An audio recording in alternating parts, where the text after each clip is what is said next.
First of all வந்து என்னை பெத்த தாய்க்கும் சுற்றி உள்ள தாய்மார்களுக்கும் மிக்க ஒரு நன்றி. ஏன்னா இன்னைக்கு நேற்றுலேருந்து ஒரு சோசியல் மீடியாவில் வந்து ஒரு வீடியோ பார்த்துட்டு இருக்கேன். அந்த வீடியோவில் வந்து ஒரு 4 வயது ஒரு பயலை வந்து ஒரு தாய் வந்து லைஃப் ஜாக்கெட்டோட வந்து மேலே போட்டு வந்து அவங்க இறந்துருந்தாங்க. என்னடா போட்டு உள்ளே போய் பார்க்குற பார்த்தா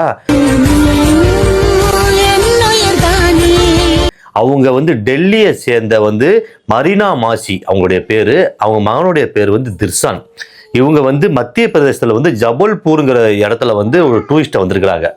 அப்போ வந்து அந்த படகு வந்து கவிழ்ந்து கிட்டத்தட்ட ஒரு 9 பேர் இறந்துருக்காங்க. அப்போ வந்து மீட்பு படையினர் வந்து தொலாயிருக்கிறாங்க. தொலாயிட்டு இருக்கப்ப வந்து அந்த பயலை வந்து எப்படியாச்சும் காப்பாத்திடலாம், தன் மகனை இந்த நம்ம உயிர் போனா கூட போயிட்டு போதும், ஆனால் நம்மளோட மகன் வந்து உயிர் பொழைச்சா போதும் அப்படின்னு நினச்சிட்டு அந்த தாய் வந்து எவ்வளோ பாடுபட்டிருப்பாங்க. அந்த வேதனை உண்மையிலே அவ்வளோ வேதனைப்பட்டிருக்காங்க. கடைசி வரைக்கும் அந்த பயலையும் காப்பாற்ற முடியாமல் போயிடுச்சு. அப்படியே இறுக்கி அப்படியே கட்டி பிடிச்சி அந்த தாய் வந்து படுத்திருக்க பார்த்தா அப்போதான் தெரிஞ்சு அம்மாங்கிற வேர்டுக்கு வந்து எவ்வளோ ஒரு பவர்ஃபுல் இருக்குது அப்படின்ட்டு. உண்மையிலே வந்து நம்ம தமிழ்நாட்டிலையும் சரி உலகத்தில் உள்ள எல்லா தாய்மார்களுக்கும் கையெடுத்து ஒரு நன்றி. அதே மாதிரி தயவு செய்து இப்போ வந்து ஃபுல் அண்ட் ஃபுல் லீவு நாள், கை குழந்தைகளும் சரி நிறையா ஸ்கூல் முடிச்சு இப்போ வந்து நிறைய பேர் வெளியில் டூருக்கு போகலாம் அப்படின்னு கிளம்புவீங்க.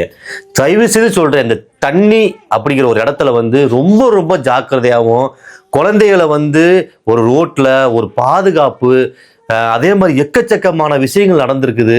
அதனால் நம்ம குழந்தைகளை நம்ம தான் பாதுகாப்பாக கைப்பிடிச்சி கூப்பிட்டு போயிட்டு கைப்பிடிச்சி கூப்பிட்டு பத்திரமா வீட்டுக்கு வர்றது அம்மா அப்பாவோட கடமை. அதே மாதிரி வந்து எல்லாருமே சேஃப்டியாக போயிட்டு சேஃப்டியாக வரணும். எங்கேயுமே இந்த விடுமுறையில் எல்லாரும் போவீங்க, முக்கியமாக தண்ணி இருக்கிற இடத்துல வந்து ரொம்ப சேஃப்டியாக இருங்க. உயிரின் ஒரு பாதி